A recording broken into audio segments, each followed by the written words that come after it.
Ladies and gentlemen, announcing the arrival of the forum speakers, Yang berbahagia Datuk Saifuddin Abdullah, Yang berbahagia Datuk Dr. Mujahid Rawa, Mr. Gan Ping Sieu, and Mr. Liew Chin Tong.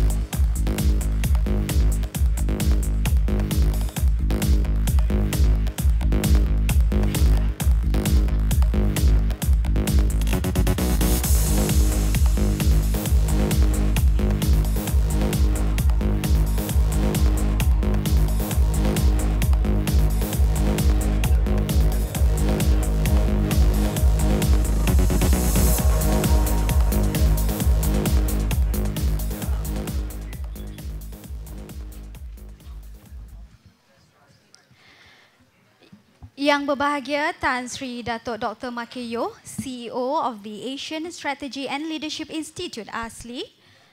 Yang berbahagia Datuk Saifuddin Abdullah, UMNO Supreme Council Member. Yang berbahagia Datuk Dr. Mujahid Rawa, past Central Committee Member. Mr. Gan Ping Sieu, Vice President of MCA. Mr. Liew Chin Tong, Political Education Director of DAP, Excellencies, distinguished guests, members of the media, ladies and gentlemen. Assalamualaikum, salam sejahtera, and a very good evening. On behalf of the organizer, the Center for Public Policy Studies, CPPS, I would like to extend a very warm welcome to the Political Forum. What are the 3 key issues that will determine the outcome of the 13th general election? The objective of this event is to ensure that the public remain issue-focused while at the same time allowing all interested parties equal access to speech as well as the right to reply during the upcoming general election. This will ensure that the general public are provided with the ability to make an informed decision. Without further ado, ladies and gentlemen, may I now hand over the floor to Ms. Ng Yin Sin, Director, Center for Public Policy Studies, CPPS, and Senior Vice President of ASLI, to moderate the forum. Yin Sin. Thank you very much, Lisa. Welcome and good evening, ladies and gentlemen. Good evening once again from Chorus Hotel in Kuala Lumpur. I'm Yin Sin of the Center for Public Policy Studies, CPPS, and welcome to the Political Forum before the 13th general election between the Barisan National Leaders, Datuk Saifuddin Abdullah of UMNO, Gan Ping Sieu of MCA, and Pakatan Rakyat Leaders, Datuk Dr. Mujahid Rawa and Liew Chin Tong of DAP. YouTube and KiniTV are the platform partners for this forum, and tonight's forum is also being broadcast live over YouTube on KiniTV channel.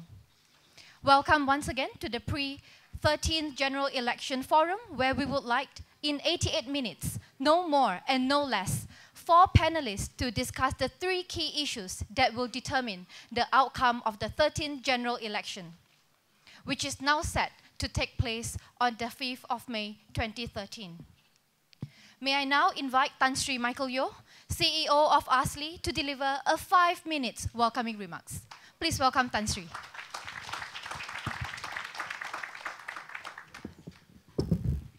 Thank you, Yin, forum speakers, excellencies, ladies and gentlemen.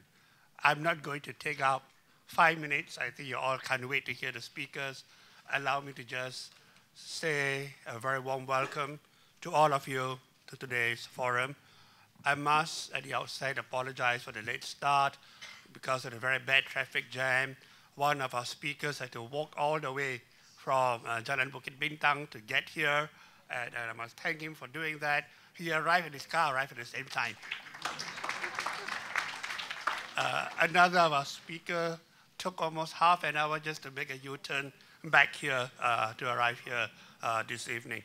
So ladies and gentlemen, we do hope that you'll have a very useful, very meaningful, very enjoyable forum. I think what's important today is to ensure that our political discourse is conducted in an open, candid, healthy manner.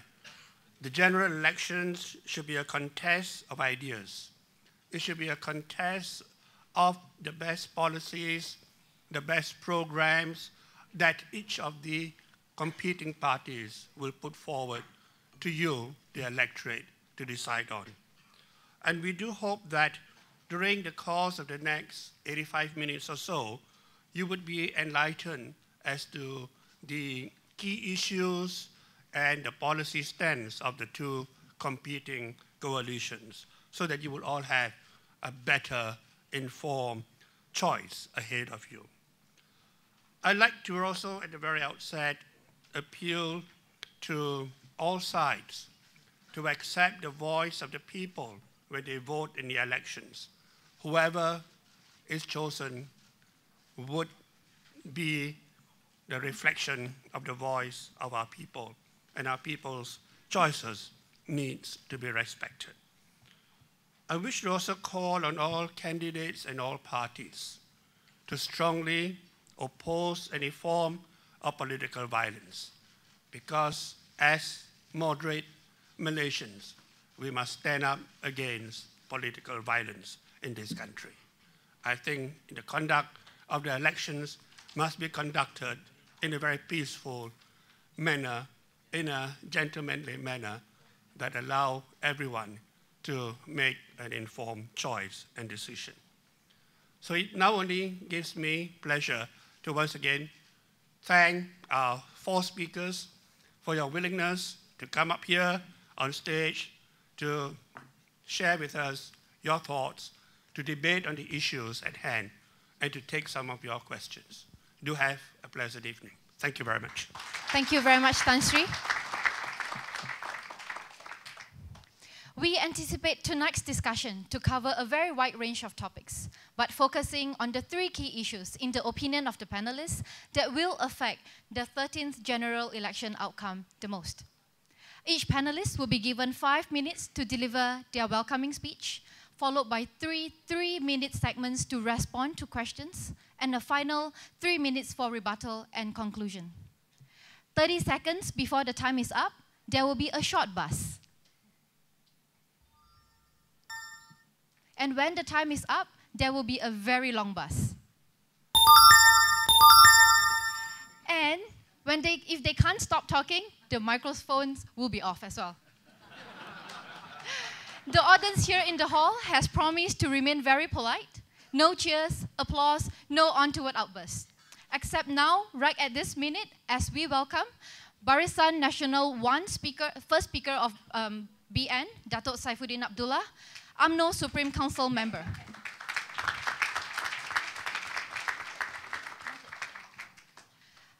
We also have here Pakatan Rakyat first speaker, Datuk Dr. Mujahid Rawa, past Central Committee member. Second speaker from Barisan Nasional, Mr. Gan Ping Sieu, Vice President of MCA. And second speaker from Pakatan Rakyat, Mr. Liew Chin Tong, representing DAP, the Political Education Director. Without further ado, Datuk Saifuddin, the floor is now yours, and you have 5 minutes.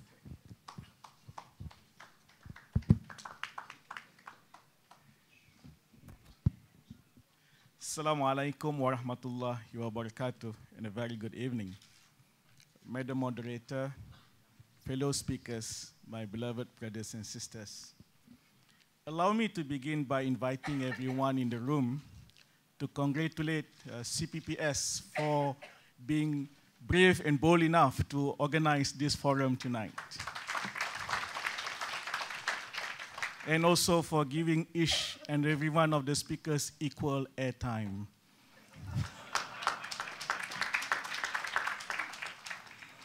Now, brothers and sisters, we are in dire need of a new kind of conversation on the state of the nation. The way forward is for us to make Malaysia a better nation. And it is my belief that it is time for us to practice new politics that includes integrity, new governance framework, innovations in democracy, and progressive political thoughts.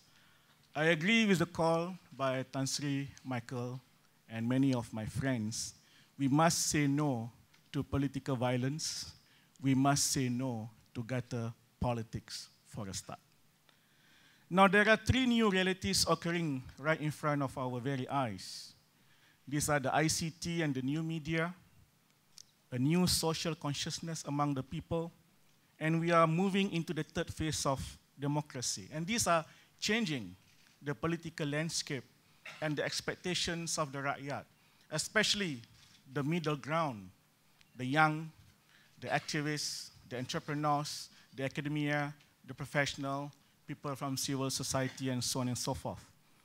And it is in this context that it is our thinking that the three major issues that would determine the outcome of the coming GE13 would be governance, the economy, and inclusiveness.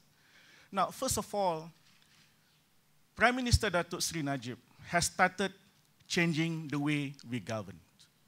We are all familiar with the government transformation program.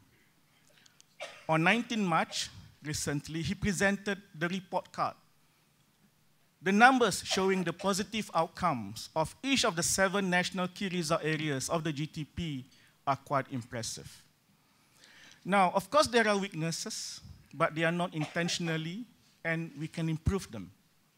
But my brothers and sisters, the strength of the GTP is not only in the numbers and the implementation, but also looking at the approach and the framework of the GTP itself. Now, if you look at the framework, it is comparable with quite similar initiatives taken in several countries. For instance, in the UK, there were attempts to modernize their structures and organization. I'm referring to the next steps of the late Prime Minister Thatcher, the modernization of Tony Blair.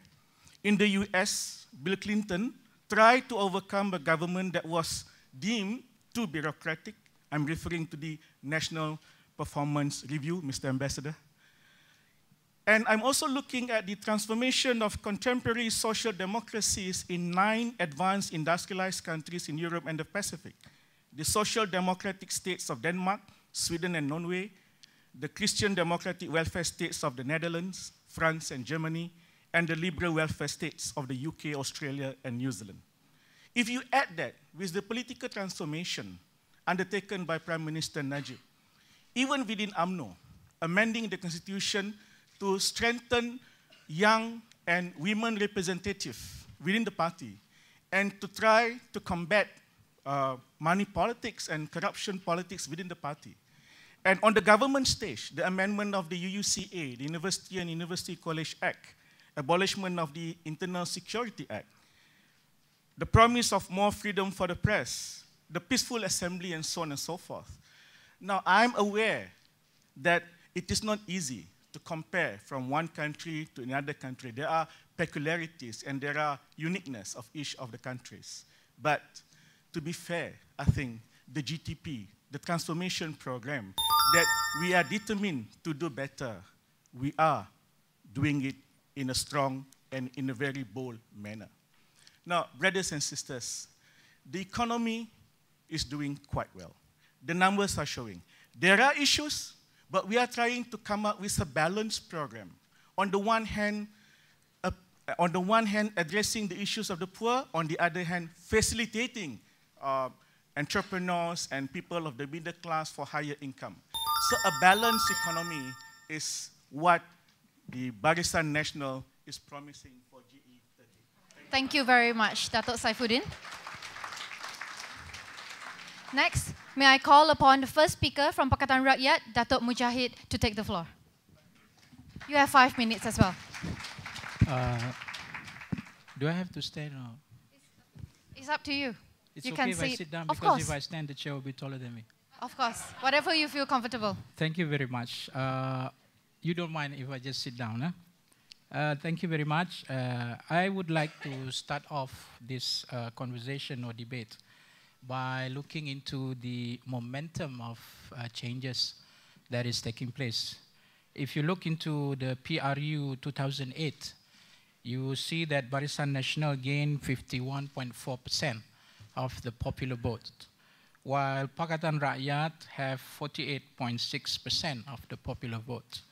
Now, I start by this number as a benchmark to see how the dynamics and how the momentum of change within the voters are actually determining the outcome of the 13th general election. I must say that PR has the momentum, but has no seats, because we are practicing the first past the post system. If you look into the proportional representation, you have, based on this popular vote, Barisan Nasional would have 10% of the 222% of that, 222 seats out of 10% of that 51. BN will have 114 seats, and PR will have 108. And now that's a two different system.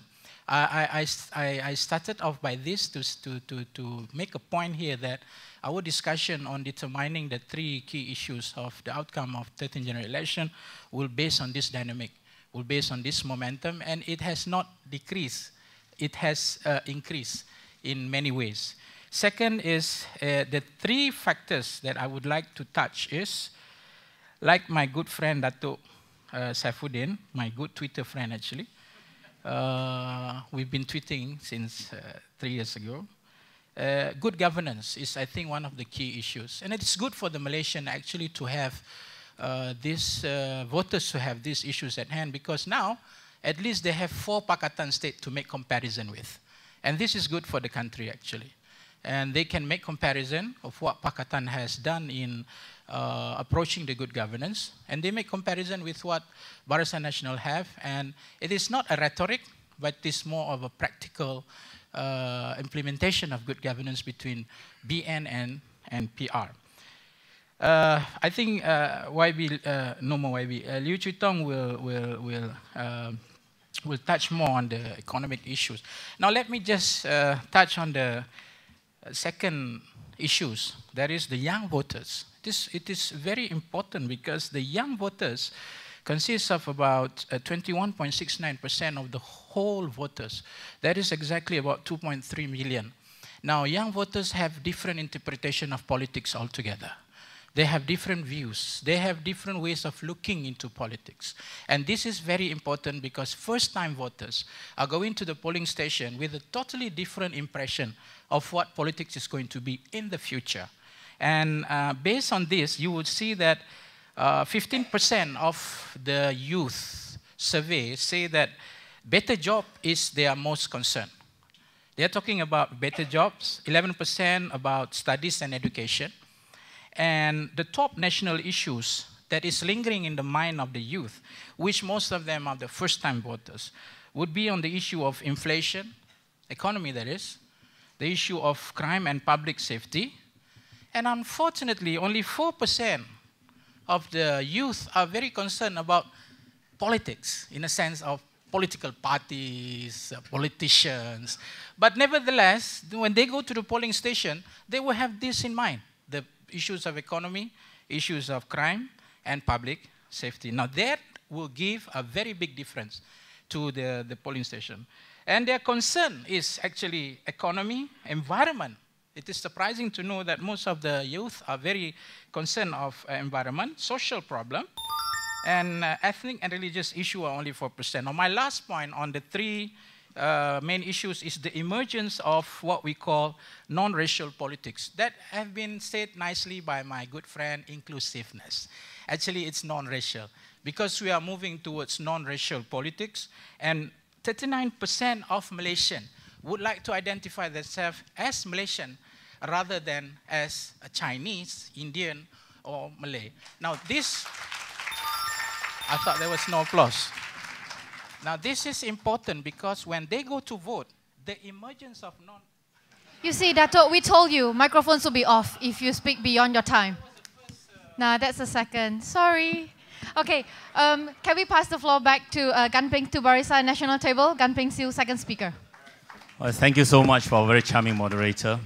Now, ladies and gentlemen, when we are talking about what are the key issues that will determine the outcome of a general election, we are in essence talking about who will form the next government.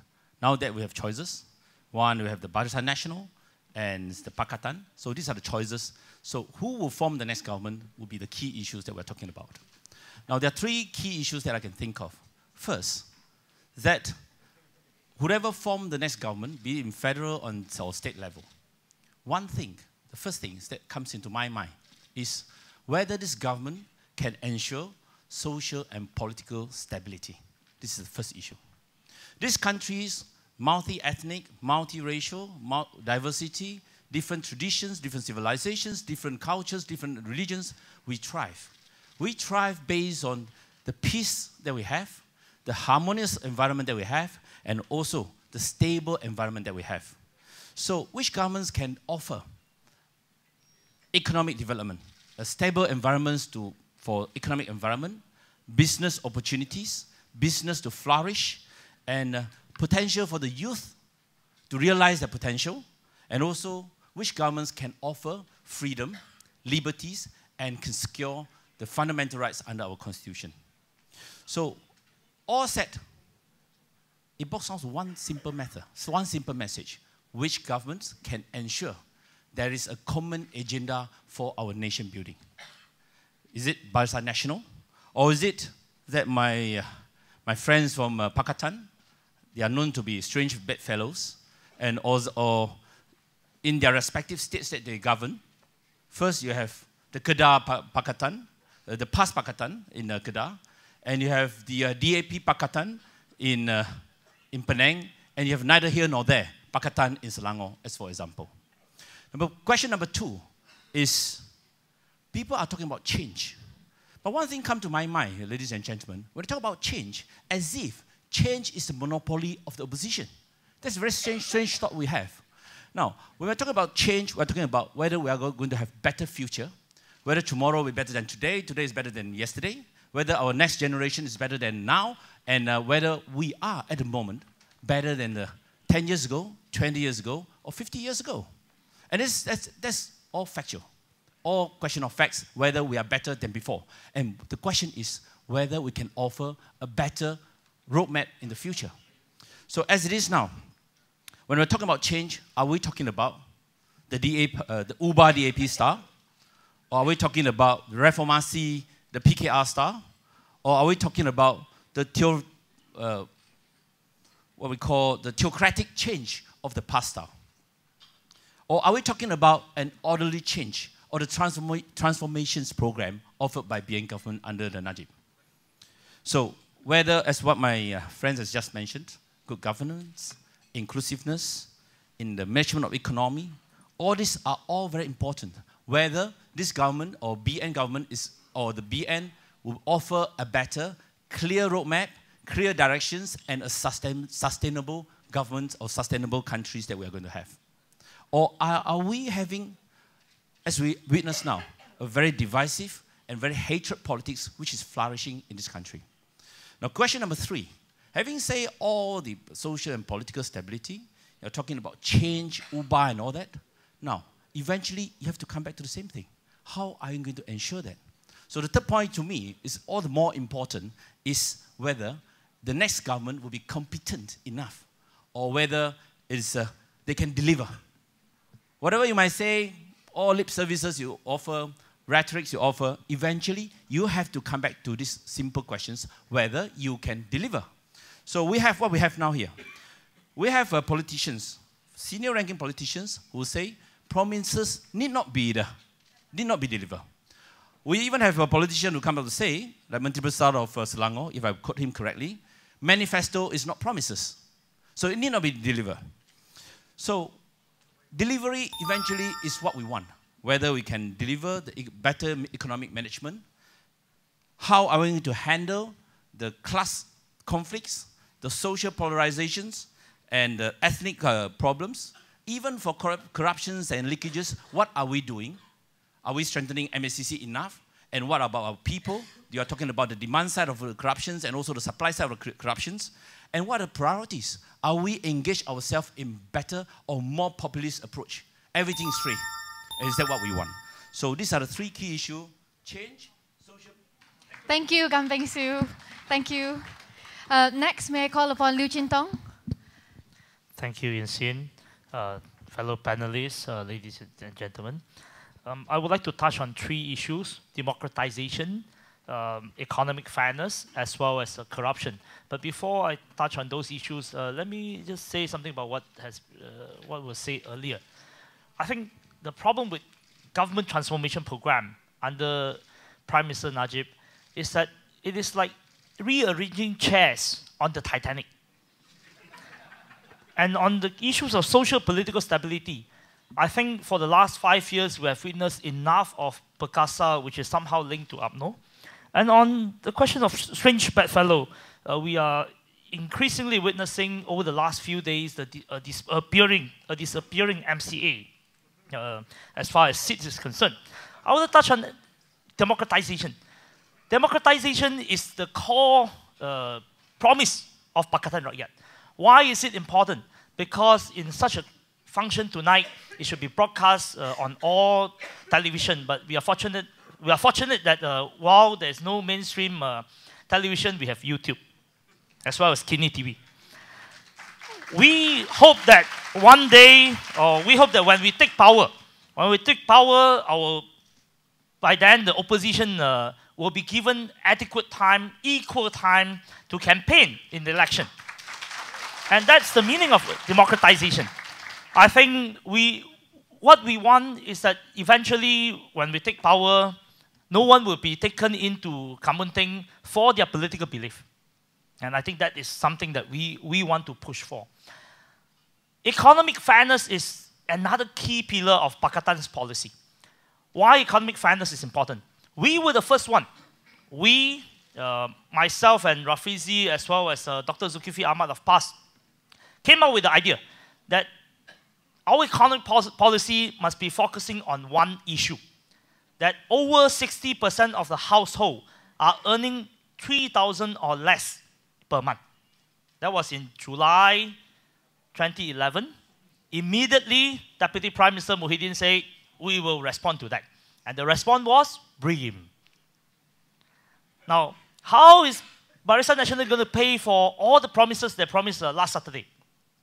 They're going to pay for it by introducing GST, a supposedly fairer tax system. Someone has to pay for it. But what we are saying is that we are not promising cash.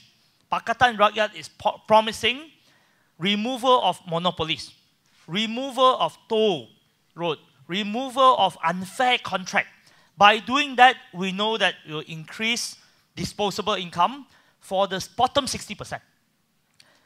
By introducing minimum wage, by introducing some other measures, by improving the facilities of government hospital, by having better public transport, we believe that it will also increase the disposable income of ordinary Malaysians. When ordinary Malaysians have more money in their pocket, they will not put it into a Swiss bank. They will also not use it to buy condo, to rent house. They will use it to pay for expenditure for their children, for their wife, for their girlfriends. And that will spur the economy. That will spur domestic economy. That will spur domestic consumption. And that's our economic policy. And we say that it is also very important to deal with corruption, because corruption takes away opportunity. Take, for example, the case of Krung, where Ping Sieu is also a key figure there. It is a town that relies on railway. If there is good railway system, this town will be flourishing. Economy in the town will flourish. But because double tracking is riddled with corruption over the last 10, 12, 13 years, and that was certified by the Auditors General. Because we have corruption in double tracking, we do not have a good railway system. And therefore, places like Krung, places like all other small towns in Perak, in Johor, are not doing well because we have corruption And because of corruption, we do not have a good railway system. And we did not participate in the railway revival in the last 15 to 20 years around the world, in China, in Korea, in Europe, in other places of the world, where you see railway becoming the next choice of transport. So I say 3 issues. Thank you very much, Chin Tong.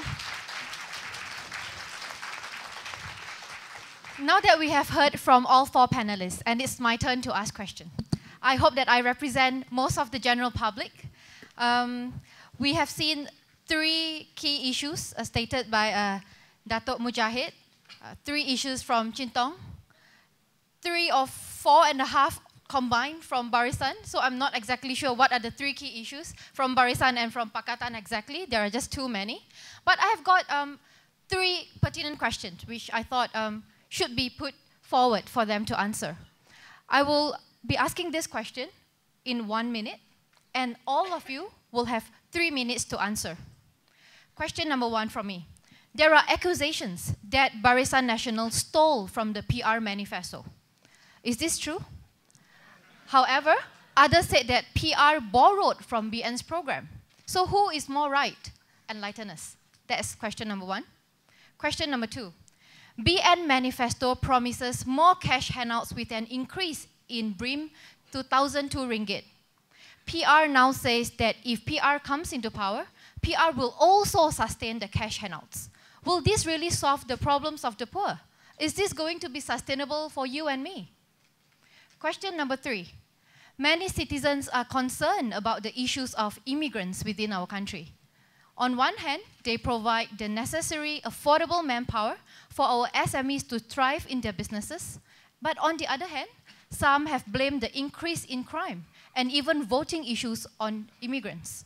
What is your opinion on this issue, and how can we go about solving the problem?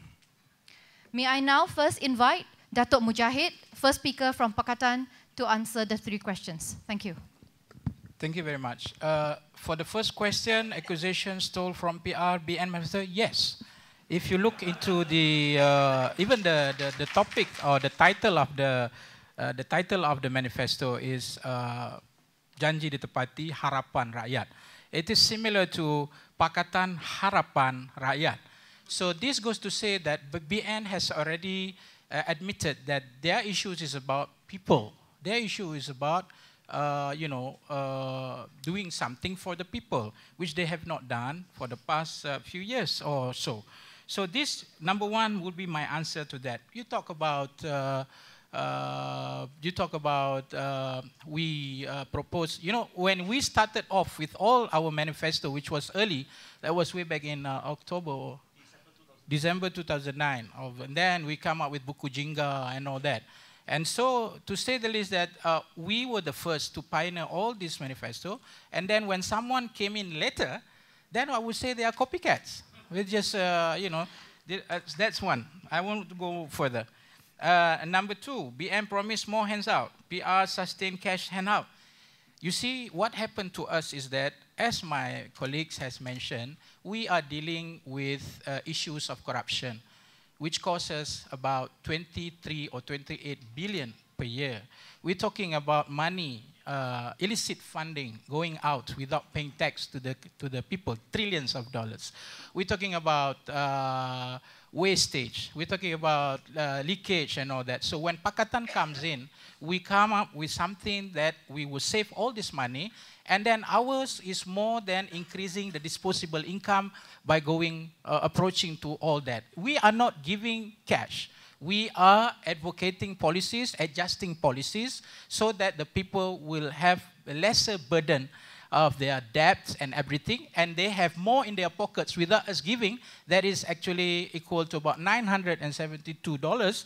And from there they can spend, which will increase their disposable income, and the domestic economy will go around, and then the economy will be healthy. And we, in the 4 years of Pakatan, will see that a whole household income is 4,000 in household income. And that can be done through our way of approaching these issues. Number 3, immigrant. Immigrant, yes, we are saying that we will reduce the illegal immigrant. Of course, we have to take very stern action.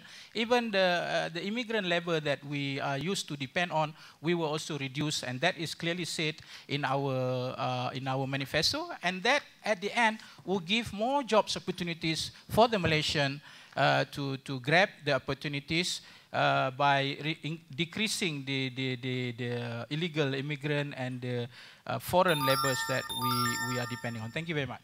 Thank you. Datuk Saifuddin, would you like to respond? Thank you. Thank you. I think for GE14, we have to do another race. Who announced their manifesto first? I don't think we want to go down that lane. We are supposed to bring our political discourse to a higher level. Yeah. But this is the problem with politicians. There's no end in attacking each other rather than attacking the real issues.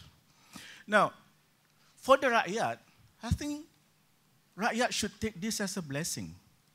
This shows that both sides are becoming more centrist in their approach in trying to win the GE. Never mind winning the GE, but they are coming to the center. And this is what new politics is all about. And I think we should encourage this. Yeah.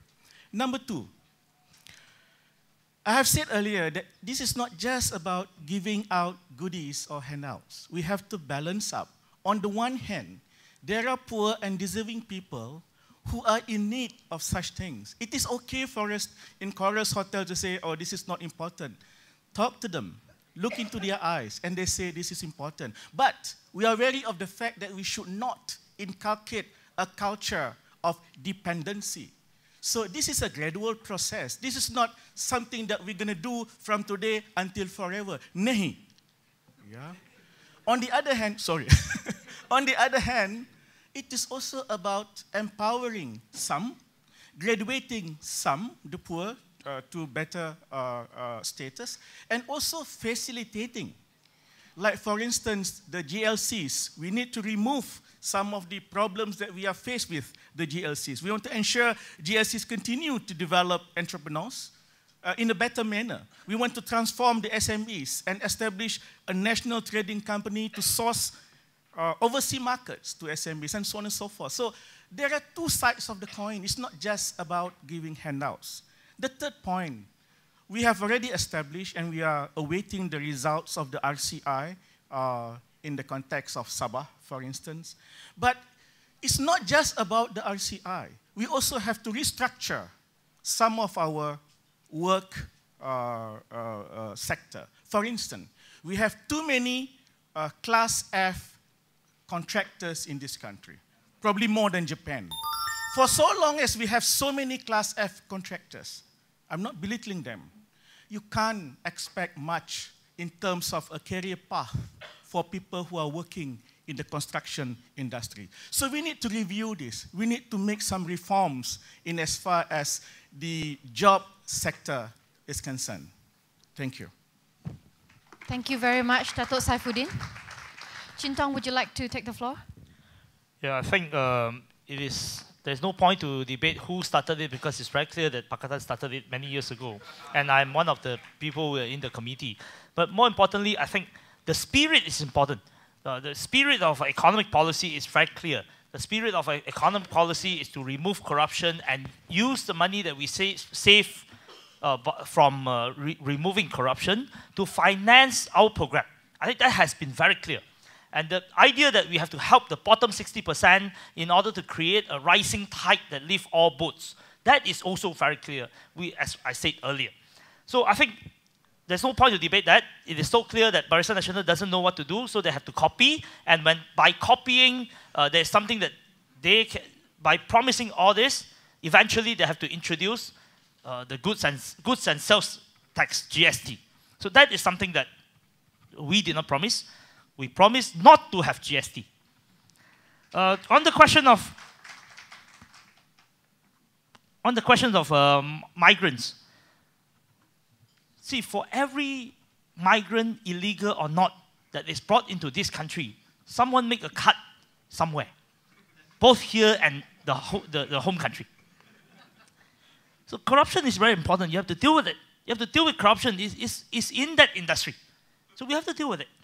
And more importantly, we have to help small and medium industry for them to move up the technological ladder. By helping the small and medium industry, by helping them to move up the technological ladder, you will have a virtuous cycle. The virtuous cycle will be one that will have, people have better pay, people have better productivity, and the entire industry, entire country benefit from having workers that are paid better and that are actually living a better life, a more decent life. And the economy will do better when you are more technologically focused rather than labor intensive. I think those are our ideas. Thank you. Thank you very much. Ping Sieu, would you like to take the floor? Yeah, thank you. Talking about the manifesto, stealing of the PR manifesto, it's very ironically. For the start, Chin Tong has a leader in the name of Lim Guan Eng who openly say that no one reads manifesto. Two, they have Pakistan leaders who say manifesto is not a promise. So to them, it sounds to me something not that important or irrelevant. On the other hand, they emphasize that we are stealing from them. Please, economic growth, better management of economy, political stability, infrastructures, and better talent training, educations. All these are common to all. How can you steal the ideas as if ideas can be stolen? Ideas is common to all. You are claiming monopoly and claiming credit that you're having you're claiming credit that you are the first one who come out. I think please read the previous manifestos by the Barisan Nationals to begin with. And secondly, you're talking about cash handout. We have Dr. Mujahid just said, we are not advocating for cash handout. But what I've listened time and again, they promise free toll, free the tertiary educations, household incomes increase from 3,000 to 4,000. If this is probably not in the form of cash handout, discount, subsidies, all that amounts to cash handout. So what is this? On the one hand, you're advocating, you're not. On the other hand, you're doing it. And what really puzzles me, from my calculations, abolishing PTPTN, abolishing all the tolls, giving more royalties to the states, and increase household income, promise 1,100 of minimum wages, all this, I think, will cost Pakistan's manifesto or Pakistan's budget 200 billion extra. As you all know, that our income for the revenue for the country every year is just above 200 billion. And Pakistan's Raja's shadow budget costs about 185 billion. So if you're talking about can save from leakages, corruptions, can fund for all this 200 billion, please be honest about this. How are you going to fund this is a big question. And thirdly, and we are talking about immigrations, I think Dr. Saifuddin has mentioned. Immigration policy is important to maintain, to defend the integrity of this country. And therefore, we have RCI. Najib is prepared to face the music. And and I also advocate that it has to be more stringent rules in immigration policy. But for those immigrants, so to say, from my forefathers, from my grandfather's age, they have lived here for 30, 40, 50, or 60 years. Their grandchildren are already 30 years old. To me, there's no reason why we should deny them, even though they cannot qualify for, let's say, Bahasa Malaysia test. But if you go to any other countries, if you go to America, if you can't speak American English, do you think they're going to give you the immigration, give you the visas, or give you the citizenship? There are many countries as its own immigration policy. But I must say, I agree with Chin Tong, one thing is that we shouldn't allow corruptions to breed in the immigration policy. Thank you. Thank you very much to all four panelists for trying very hard to answer my 3 questions. Shasrina, can we have you on stage to pass the question box over to Ping Sieu first?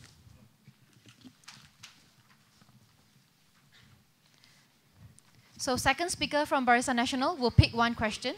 Pass it over to me. I'll read the question and he will have 3 minutes to answer whatever he picked.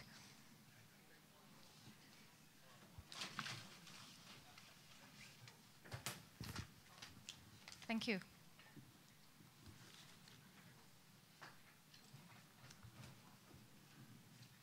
I can't really read the handwriting. Okay, I will try. If BN wins again, after they have spent on BREAM 1 and BREAM 2, do you think GST will be officially imposed and the prices of petrol, sugar, flour, and etc. will be hiked up? Yes, that's the question. Okay, I will read again. If Barisan Nasional wins again, after they have spent on BRIM 1 and BRIM 2, do you think GST will be officially imposed and the prices of petrol, sugar, flour, and etc. will be upped? Yeah. Okay, let's start with the GST. I'm sure Pakatan has a different view about GST, but GST has been the way forward. And in other words, it's broadening the revenue of this country. It's just like your income, for family income. If you make 5,000 a month, that is all you have. But you're looking for how to broaden in a better manner, in a just manner. And GST has been implemented in most countries in the world, especially advanced and advanced countries. And secondly, you're talking about BRIM 1, BRIM 2, and all that. Rationally, I think I'll have to emphasize this. The reason why we have BRIM 1, BRIM 2, it's not so much of you want to read it as a handout, please. It's the rationalizations of subsidy. Imagine that if I drive a car, paying petrol for 3,000 a month, government subsidizes me 1,000. I'm a rich man. And the man in the kampong is driving a kanchil, and his income is only, is paying petrol price for about $300 a month. So government is subsidizing him 100. Subsidizing a rich man like me 1,000, subsidizing a poor man $100. It's wrong in principle. Government money is coming from the people. Government's money is not to help the rich people. It's supposed to help the poor people. And rationalizations of subsidies, we give this money direct to the hand of the poor people or the needy people or the lower income group people, including the vouchers for schoolings and all that. And so that is what the rationalizations of subsidies, rather than just look at it as if it's just mere handout. Prices of commodity, please bear in mind, whatever we eat, okay? Whatever we eat, all the animals eat, everything, all the commodity prices, by and large, are imported in this country. So when Anwar Ibrahim promised, when we are in government, the petrol price will definitely come down, or the rice price will definitely come down, the flour price will come down, everything will come down. That is, to me, intellectual dishonesty, please. Most of these things are imported. You think the foreign countries is going to export to you at a discount price? It doesn't make sense. So in other words, all these are populist approach. You just make people happy, feel good. But you must ask the same questions, just like your family income. If you only 5,000, tell me how are you going to fund this, your family expenditures. I think we have to be intellectually honest about this. Thank you. Thank you. Shasrina, would you like to pass the box over to Chin Tong, please?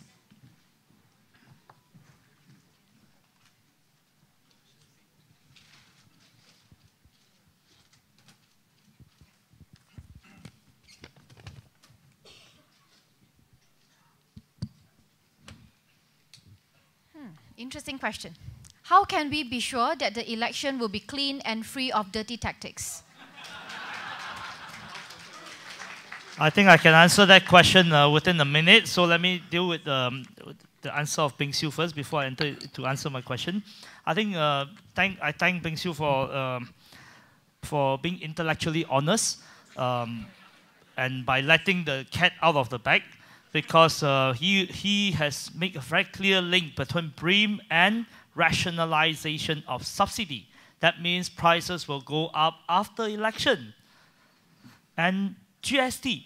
Why are we against GST? Because at one moment, you recognize that 60% of the population live with a household income of less than 3,000 per month. That means you recognize that 60% of the population cannot afford to pay tax, right? 60% of the population live with a monthly household income of less than 3,000 ringgit a month. They are not paying tax. And you are going to impose GST, which means they have to pay tax. So I thank Ping Sieu for his intellectual honesty, which is very good.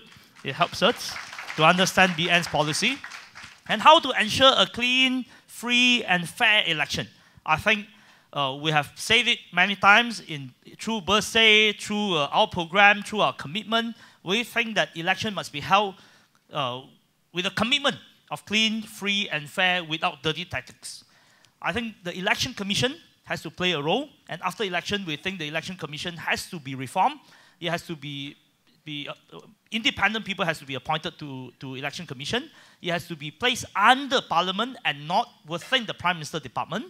And we need a clear commitment of that. Whoever becomes government, whoever wins government, if Pakatan wins government, if Pakatan is not doing that, I think Pakatan should be blamed for not doing that. And more important is, very important, election is, we form government through election. So the integrity of the election is very important. For Malaysia, for Malaysians to stand tall in the eyes of the world, we must have clean, free, and fair election, without which we are not, we will not be respected in the eyes of the world. Thank you. Thank you very much, Chin Tong. Can we have the question box over to Datuk Saifuddin, please?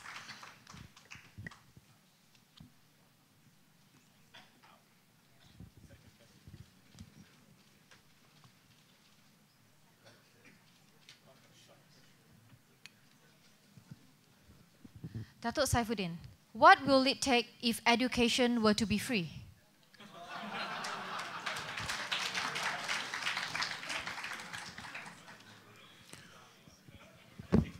First of all, in the last general election, there was a promise in Selangor that even kids that goes to kindergarten will get a 50 ringgit voucher. There will be free kindergarten. Now, if Pakatan Rakyat can do free kindergarten in Selangor, then I think you have the moral standard to talk about free education. Yeah. Now, the education at the primary level, at the secondary level, is already free education. Yeah. The only fee that parents pay are those that are sanctioned by the PTAs. It is not the government sanctioning the fee. So we have to be very clear about that. If the question is about higher education, now this is something that is worthy of discussion. Yeah? But I will first ask a question. Why is it that the best universities in the world are private universities? Yeah. Secondly, yes, 90% or even more of the cost of nurturing our students in public universities are already subsidized. We can always increase that. We can always review and do more prudent spending in higher education. So it's not so much about whether it's going to be free or not. To me, what is more important is about quality. And something about corruption that was mentioned by both speakers on the other side. Now, we are not living in denial. One of the top agenda of the government transformation program is about combating corruption. And 84% of government procurement are now pegged on a certain integrity peg on the procurement accountability index. And yes, we all want and we aspire to have a clean election. That is why Datuk Sri Najib took the trouble on behalf of Barisan Nasional to sign the Transparency International's integrity pact. No, this is a fact. And I was the first MP to sign it. But why is it that Datuk Sri Anwar Ibrahim don't want to sign the pact? It's not just about the EC. It is also politicians committing yourself that you want integrity, you don't want political violence, you say no to gutter politics, and we all have to actually realize this our own before we ask people to do it for us. Thank you. Thank you very much, Datuk Saifuddin. Can we have the box over to Datuk Mujahid?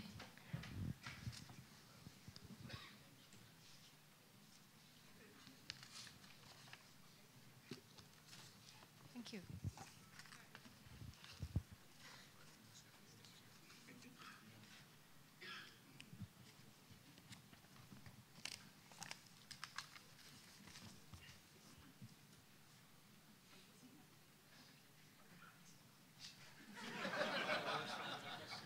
No, I can barely read the handwriting. Okay, I'll try. There are two sets of issues determining the outcome of the election. One set of issues are for the well-informed. The other set is for the something of voters. Oh, for the 80% of voters, huh? Okay. The latter three issues are manipulation of racial / religious issues / extension of phantom voters / postal voters. Do you want me to repeat? Yeah, I think I understand. Okay. Well. Thank you very much. You see, this is the problem in our country. When we talk about those who are informed and those who are not informed, the only way to solve this problem is to have free media. This is what we have been calling for. So people can assess the information without bias or inclination, and then they can decide which one is which. But you know, in our country that our mainstream media, Berita Harian, we used to say Berita Hairan, Utusan Malaysia, we used to say Utusan Maloya, and TV3, which we used to say TV Tiga Suku. You see, these are all the media that is actually UMNO based. So, and they are giving all the information to the public, whether they informed or non-informed, people at the rural or people at the urban area, by giving information which is one-sided. And this is very important to have a look at the structural reform that Pakatan is doing. What BN is doing is actually patching up here and there, just to say to the people, like, look, we are also doing the same like them, so, you know. But we are saying restructuring the whole thing. And this is what the Malaysian people need. So we'll come back to the issue of manipulation. You know very well, the media manipulation. They put a very big headline in the Malaysian, in Utusan Malaysia, that DAP is going to turn this country into Christian country. They say Lim Guan Eng is anti-Malay. Okay? And so Lim Guan Eng filed a case in the court, and he won. And no news came up to say that Utusan Malaysia had to say sorry and pay 200,000 to Lim Guan Eng for the false news. And this is, I would say, the issue of media in our country is more of trying to doctrinate the people, of one-way system to doctrinate the people. And this is not good for the future of the country. We need various ideas. We need many ideas coming in, and let the people judge. And even Pakatan is also open to this. If we open up free media and people have access to what we do, let's say if we win the 14th general election, inshallah. So what happened is that the people will judge us based on the free media, based on the information they have, and we have to accept the fact that this is good for the country. It's not good for BN or Pakatan. It's good for the people. Thank you very much. Thank you. We have now come to the third segment of the Q&A session. We would like to open the time to the floor to ask questions at the two respective microphones. Can we have the first question? Should there be any from the floor? If there's no question from the floor, we will draw from the box. Yes, please. Please keep a question very brief and short, and please don't make any comments. Just a question. Thank you. Assalamu alaikum and very good evening. My name is Taslim. I'm from an NGO known as NIAT, as well as Jihad for Justice. My question is directed to Dr. Saifuddin. Sorry, can I interrupt? Can we have the time to start rolling? We have 3 minutes for question. Should there be more question, please queue at two respective microphones, okay? And we will stop taking questions when the time of 3 minutes is up. Thank you. My question to Brother Saifuddin. Islam is, Muslims are judged by how we behave. And Malaysia is predominantly managed or run by Muslims, politicians as well as civil servants. There's a fatwa saying that Barisan National Government in Perak is haram, the way they took it over from Pakatan. Do you think that the way Barisan National has been administering this country from an Islamic perspective is right? If so, why is that when the Quran says that we must treat everybody equally without bias, and Surah Al-Hujrah, Ayat 13 is very clear, why is that the civil service is 92% Malays? Why is that the police all the top positions within Bukit Aman is Malays, etc., etc. Okay, thank you, sir. I think you made yourself very clear. Can I also be specific that a question asked must be directed to all 4 panelists? Thank you. You are next. Okay, my name's Ahmad. I'm a first-time voter. I'm still a university student. I have a question for the 4 speakers. Do you think that in the future, our politics will be changed from racial-based politics to a more justice politics? Preferably I don't want in the future PAS only represent Malays, DAP only represent Chinese. I want DAP represents Malays, UMNO represents Chinese, and I hope this is a better option of politics for the future. I would like thank you. Views from the speakers. Okay, thank you very much. Do we have the 3rd question? Yes, please. Good evening. My name is Fuling. My question is, according to one international financial body, from 2001 to 2010, there's around 871 billion type of money that the black money have gone up from Malaysia. So I want to know, what are you going to do from the Barisan part and from the Pakatan part? Thank you. Thank you. I think he was, illicit money flowing out of the country. If voted into government, what would you do? 3 questions. Do we have any more? If we don't have, okay, yes. 4th question, please.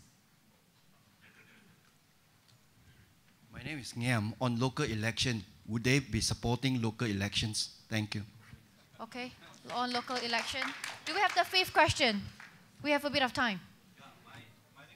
Can you please go to the microphone? No. Can you please go to the microphone because we are streaming this live on YouTube. Thank you. I'm right Tan. My question is to Minister, our Deputy Minister. Would you use your good office to convince the Minister of Information to give some free time to the Pakatan Rakyat so that we will know what are their manifesto? Because we have not heard of their manifesto because we don't have access. I mean, some people, we do not know what it's talking about. So when our government condemn about the Pakatan Manifesto, we are in the dark because we don't know what they are condemning for. So at least we know what are the manifesto. I think we got your question. Thank you very much. I see 2 more ladies, and I'll close the question time from the floor after these 2 ladies. Thank you. Hello, my name is Yoklin Ho Yoklin. I'm from Gabungan, Berindak, Malaysia, and also Awam All Women's Action Society. 2 questions. Question number 1 is, in year 2008, the national debt was about over 200 billion ringgit. And towards 2012, last year, it has doubled up to go up to almost 507 billion. Please, this question specifically actually to the Barisan because they were the one who's sitting looking after the money of the country. Okay, so can we have your 2nd question, please? And of course, Pakatan could also attempt to, assuming you're in the government, how do you reduce the national debt? Question number 2 is that the media, again, the gentleman has mentioned. So what are your policy on media liberalizations? Okay, we want to hear all voices from all platforms at all time. Thank you very much. Thank you. Can we have the question? Can we have 1 question from this lady? Thank you. Hi, my name is Angela. I'm a social entrepreneur from Akasa. What I'd like to note is that in our entire panel, there are no women. Despite having very strong women MPs who've come to the fore, Hannah Yeoh, we have Fong Pu Kwan, and we have a gentleman who is in charge of the women's ministry. It is shocking that this is not one of any key 3 issues because a lot of what you've said, very valid, but I think when you analyze the word will determine the outcome of the 13th general election, you've said nothing that I can't read on my own before coming here. So it's a repetition in many ways. It would be good to see women's issues on the agenda, especially when we have had very, very good women MPs representing us.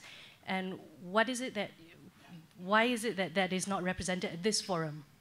I think this is a question that the organizer will have to answer instead of the 4 panelists. Okay, so can I take this question as irrelevant for this forum? Thank you. So there are 7 questions. Can I first invite Datuk Mujahid, first speaker from Pakatan Rakyat, to take the floor? You have 3 minutes. Okay, 7 questions in 3 minutes and big issues. what was the first one question? Judge, we behave. What was? He's taking. No, okay. The first question could be for Dato' Saifuddin. Okay, then I will just choose which one I want to answer. As you wish. Ahmad, first-time voters, will be voting and want to have justice politics rather than racial politics. You're on the right track, man. PR has all that. PAS is a non-racial politic. We have a wing which is called the Dewan Himpunan Penyokong PAS. And it is a non-racial issue. And I can tell you we are going to fill in a non-Malay, non-Muslim in the banner of PAS in the coming election. Number 2, international financial bodies, 871 billion being funded out illegally. You have to ask the minister that one, not me. Local election, yes, in future. But as far as our manifesto is concerned, there is no mention of any local election. Convince free time to PR. Yes, again, ask Datuk to convince his minister. They say they're going to give us 10 minutes each. 10 minutes to tell the manifesto. We are talking about every airtime, the prime airtime every day, so that we can give our ideas and our opinions so that the people can have a better choice. Again, which I believe if we are still under BN, we cannot have that. Then on the issue of national debt, again, why 507 billion? I don't know. We have been saying this. When we come to the 55% ceiling, the country will go corrupt. But the BN representative in the parliament say it's only 53%. We have another 2%. So, and that is not under contingency debt. If it comes together, it's almost 600 billion. And that is already 55% that this country is already corrupt. So it is not corrupt because we want to help the people. It is corrupt now when the BN is in power. And then media liberalization. Yes, media reform. We want TV Satu. We want the government or the government-owned TV to be responsible to the parliament, not to the minister. And this is one of the reforms that we are proposing. And we want to have a fair media, a fair coverage. And these are all, I think, the issues that is also part of what will determine the outcome of the next election. Thank you very much. Thank you.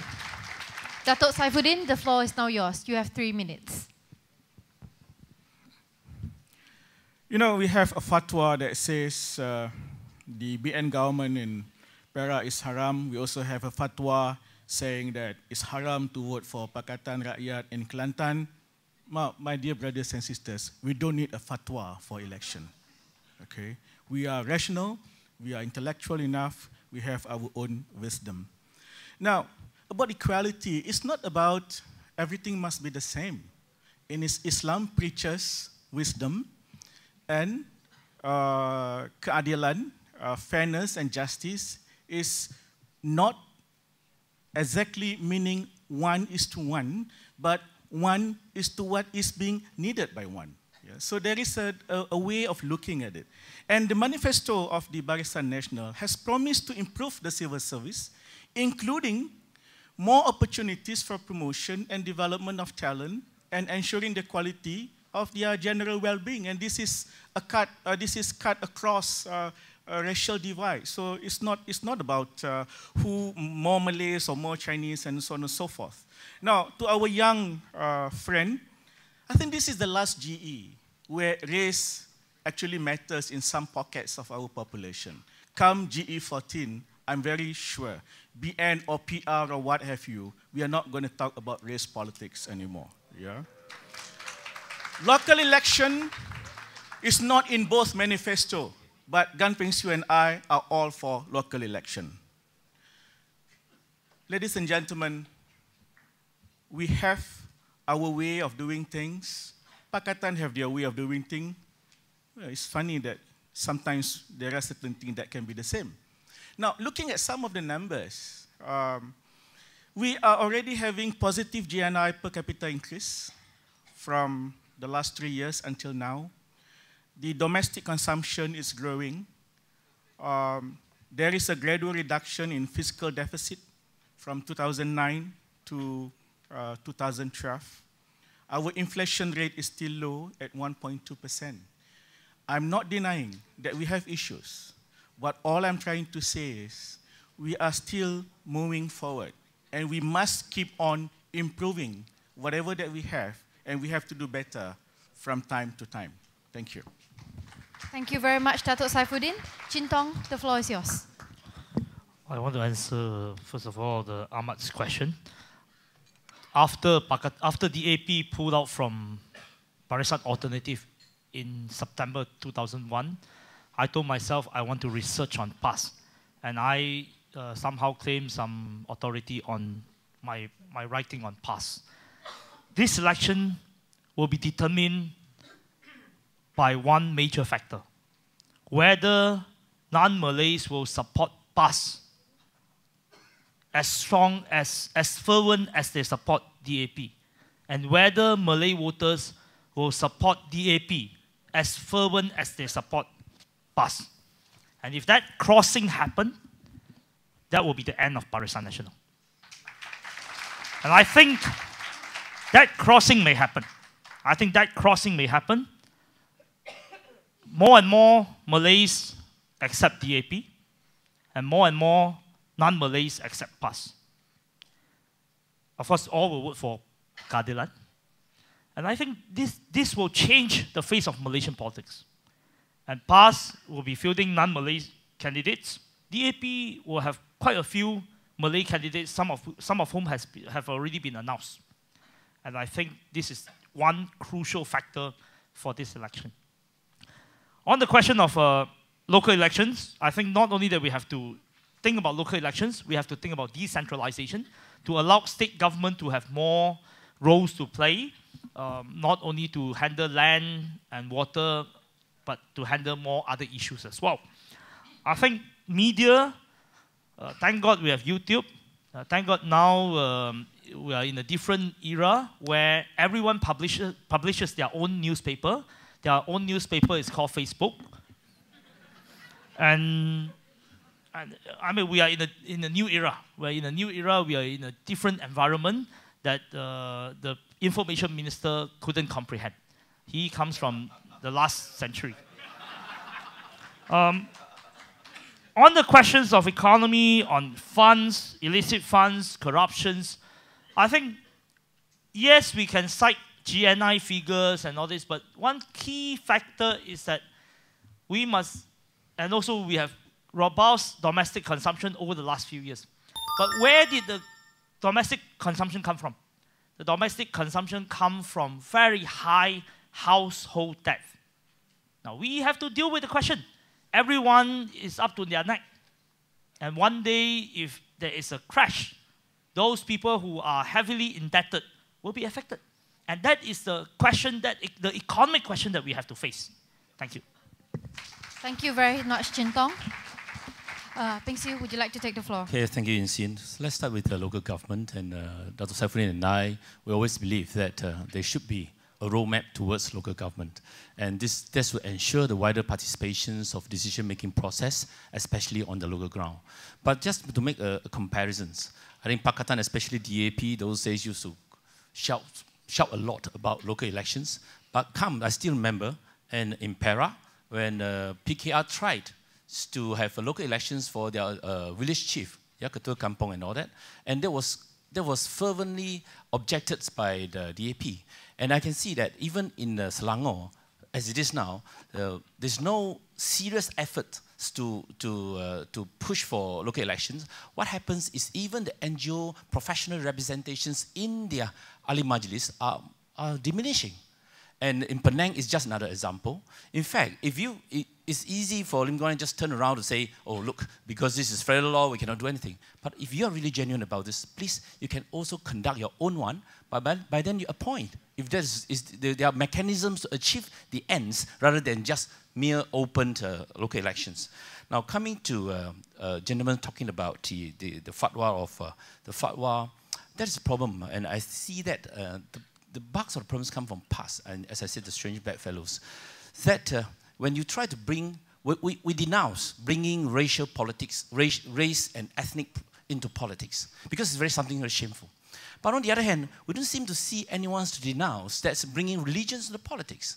This country is a diverse country. This country is multiracial, multi-religious country. What we should look at is to promote universal values. What we should look at is to look for common grounds that which is shared by all. And this is our strength, this is our assets, rather than keep highlighting our differences. And that is something that we really have to face. And there are party politics, and I hope Dr. Mujahid one day will come to say that. PAS will denounce their theocratic ambition, and I will say thank you to him. Now, coming to representation, I do agree that it will come one day, it's just a matter of time, I think it will come one day, that MCA and UMNO leaders will contest in the Chinese majority area. And I'll give you an example when they're toying with the idea, when we're toying with the idea that the suggestion, the MB of Johor to contest in Gelang Patah, and then the cyber troopers keep attacking MCA, that you can't even defend a Chinese majority seat. And in other words, they are not allowing the MB of Johor to contest in the Chinese seat. And so what is this double standard? If we were to contest in the Malay majority seat, they accuse us for having to hide under the sarong. And that is the usual political language and political rhetoric that's been advocated by Pakatan, especially DAP. And talking about national debt, I will always say about this.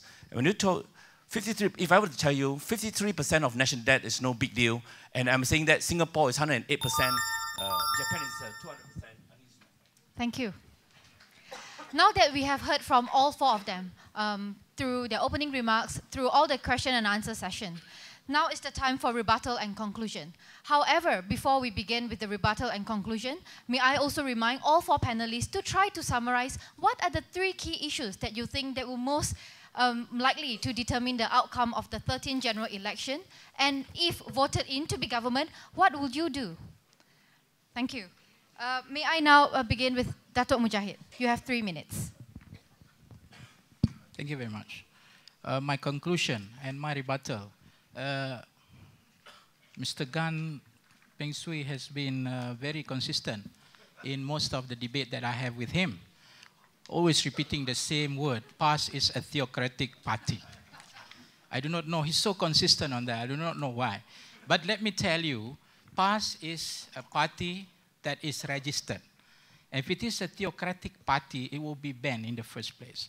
So we upheld the federal constitution, we upheld the nation building, we upheld the multiracial surrounding that we have, and most importantly, in our common policy framework, that the federal constitution, as Islam stands as the religion of the state, while all other religions are free to practice. This already clearly been said that we are not theocratic. What we will do is to give the people the choice. What we do is to have more democracy. What we will do is to give chances to the people, to the voters, and they will decide who they want. If PAS was a theocratic party, we could not have won Kelantan. We could not have won Kedah. We could not have seats being supported by almost 30% Chinese. So you see, these are all the perception that is to make believe to the people that PAS is a theocratic party, and the UMNO goes around and goes to the DAP and tell the Chinese that DAP is anti-Malay, anti-Islam. My DAP friend has problem whether they are anti-Islam or whether they're anti-Chinese. You see, this is the problem with the doctrination of Barisan Nasional, who is repeating the same words all over again so that people will believe in what they say. PAS is committed with the federal constitution. PAS is committed with a common policy framework. And when we win, it is not us who will decide what this country is going to be. It is the people who vote for us who decide what this country would be. And if we decide otherwise, then the people will have to throw us out. This is the reality, and we are a political party. We believe in democracy, and thank you very much. Thank you, Dr. Mujahid. Datuk Saifuddin, the floor is yours. Dr. Mujahid is a unique leader in PAS. I believe he was not involved when PAS made decision that women cannot stand for election, and when PAS come out with a decree that UMNO is kafir because we were befriending non-Muslim. So I wish PAS all the better luck in the coming general election. Chinese voting Malays, Malays voting Chinese, and what have you, is not a new thing. It has been there under Barisan Nasional for the last 55 years. If PR think they want to do better, that's another story. But to deny that we have never done this before is not the story, it's not the right story. Now, governance, economy, and inclusiveness are the three major issues that I think will determine the outcome of the GE13. But the main player, the one who will actually decide, is the 30% of the voters, the middle ground, the young, the professional, the people that I mentioned at the beginning of my speech. I would like to thank my two worthy friends from the other side of the house for a very good, friendly banter that we have tonight. And I wish them all the best in the next parliament as better opposition.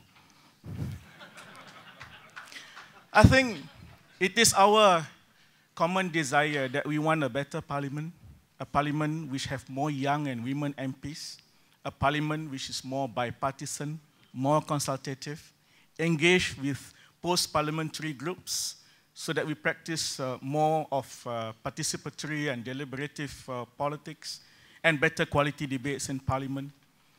We want a new version of BN government, I'm very optimistic, that will practice new politics.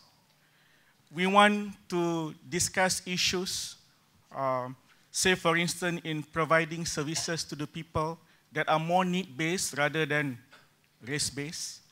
And we want to continue with this kind of conversation, a new kind of conversation, where we will widen the public sphere, and we want to put an end to the culture of fear where people sometimes self-censored and they don't actually speak up honestly. I'm looking at the numbers coming from independent research organizations. In all humility, I'm optimistic that BN will be returned at the federal level. But in the final analysis, my dear brothers and sisters, this is not about ensuring which party win. I agree on this note with Dr. Mujahid. It is about ensuring that in the final analysis, people of Malaysia will win. They deserve better politics. The self-fulfilling prophecy of Dato' Chua Sui Lik will happen before election, where our MCA will have no representative before they go into election, or very few. What we promise is basically what our common agenda. As I say, democratization, economic fairness, and anti-corruption. Those are very important. We need to rethink our governance, how we govern. I'll give you an example. We must rethink, we must reorganize. For instance, we have high crime rate. You can have whatever statistics, but the point is, at this stage, you have 9,000 crime investigators in the police, 50,000 doing desk job, management jobs. You have 6,000 special branch officers following us and not investigating criminals. No, we have to rethink. We have to rethink. And what a victory for Pakatan will provide is for the country to rethink, reorganize, reorient it. As I started, I say, as if we are on a Titanic. The captain is trying to rearrange chairs on the deck of the Titanic. But we need to change the captain and change course. Malaysia has been a country that has been in waiting for a long, long time. We have been waiting for change, and this election is about changing for the better. Thank you. Thank you very much. Ping Sieu, you're the final speaker for the forum. Thank you, Insin. Just let me reiterate what I've said in my earlier speech, that there are three issues that the next coming government must ensure. First, whether this coming government can ensure social and political stability for the good of the nation. Two, whether we are changing for the better or we are changing for a more chaotic government. And thirdly, is whether the next government is competent and can ensure delivery. And these are the three main themes that I need to emphasize. Now, Dr. Mujahid was mentioned about the dropping the, as if PAS has dropped the theocratic provisions and ambitions. And that is something not borne out by the factual situations. And please ask yourself, and please ask ourselves, that the Kedah government passing by a state enactment which is denounced by Bar Council, and we have Bar Council gentlemen here, denounced by Bar Councils that this is against the federal law and challenging the bottom line of the federal constitution. And we're talking about change, and we also have, and Chin Tong is trying to bring this forum into his campaign in Kluang. Sorry, I'm not falling into that, please. And no, but we also bear in mind that I still remember in 2006, January the 3rd, Lim Guan Yin openly said, as long as PAS is not dropping their theocratic ambitions, their past version of Hudud or whatnot, they are not going to work together anymore. And that's barely 7 years ago. And I have to remind him that it's an open statement that they are not going to be Pakatan anymore as long as PAS is carrying their own usual way. And in fact, I admire PAS because they have been very consistent about their theocratic ambition. Now, finally, I think just now there was many gentlemen talking about the civil servants. And I do believe that we need better ethnic representations in civil service. But over the years that I've been serving in the public administration, I noticed, I actually observed, there are a lot of good civil servants. There are a lot of elite civil servants in Putrajaya and in the state government. Please, Pakatan, do not rubbish them. Please do not rubbish them. And you are not, they are the public sector participation is important in ensuring public delivery. So if you want to rubbish them, or just like Tony Pua, for example, that we want to cut the civil servants by half. Now you want more school teachers, you want more nurses, you want more policemen, and you want more doctors, and you want to cut the civil servants by half. I just do not see how they can do it. And coming back to changing for the better. And I always believe that we all have all the gentlemen here, and including my learned friend and Chin Tong, Mujahid, and Dr. Saifuddin, I think we are here in politics. I always believe in this. We are trustees in nation building. We have duties to deal with inter and intra-income gap problem, dealing with the middle income trap and the middle class. How are we supposed to enabling them? How are we supposed to empowering them? And I'm sure the 4,000 household income promised by Pakatan is definitely not the solution. That is no more than a populist approach. Thank you. Thank you very much, Ping Sieu. Ladies and gentlemen, please join me in thanking all four panelists for trying very hard to identify 3, 5, 6, even 10 key issues that they think will determine the outcome of the general election. And as we reflect on the thoughts that were shared over these past 88 minutes, or not exactly 88 minutes yet, I would like to impart that we are all brothers and sisters of one nation, Malaysia, a country that we call home. And as no home is perfect without problems, we need to decide what are the problems that require our immediate attention and how to best resolve them. The vote of the people is the heartbeat of a country's democracy. And in that spirit, I would like to urge all of you here to exercise your right to vote and to decide on what you think is the best future for our country. Thank you. However, before I call this session to a close, please join me in welcoming the chairman of CPPS, Tan Sri Raymond Navratnam, to deliver the closing remarks. Please welcome Tan Sri.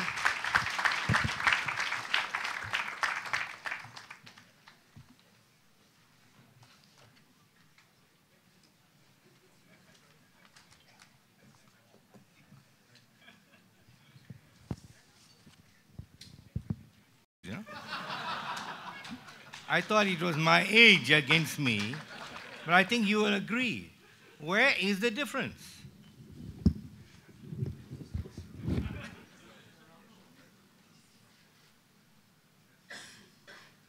Preference for the poor. There was no disagreement on that. But what I found lacking, if I may say with respect, was this concept of ketuanan, which started with the NEP, you will recall, and I'm old enough to be associated with that from the very beginning, and the elements of which are still there. That's why we have a racial approach to politics in our country. And I wish that issue was discussed more openly, because that is the root of a lot of problems. Number two, corruption. Both sides are guilty of money politics.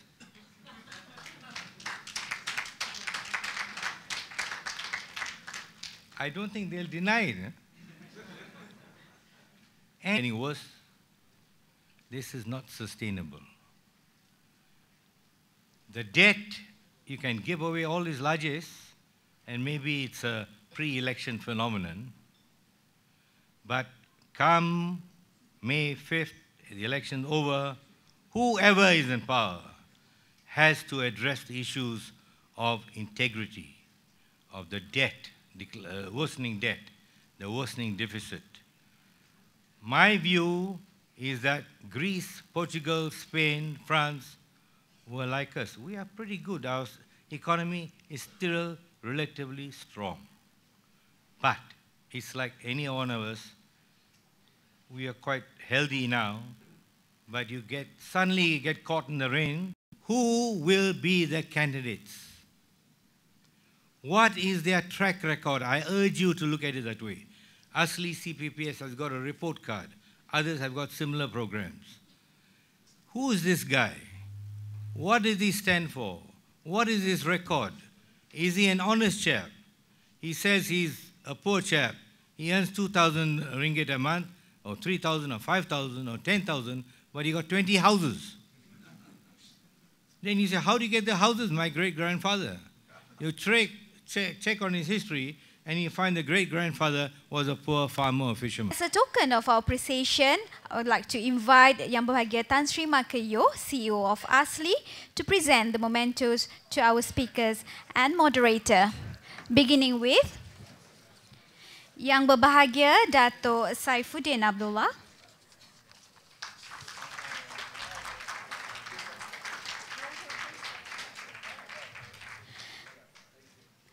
Mr. Gan Ping Sieu,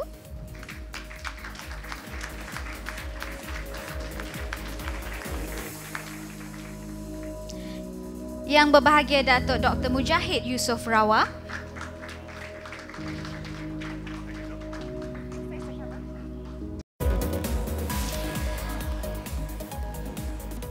thank you.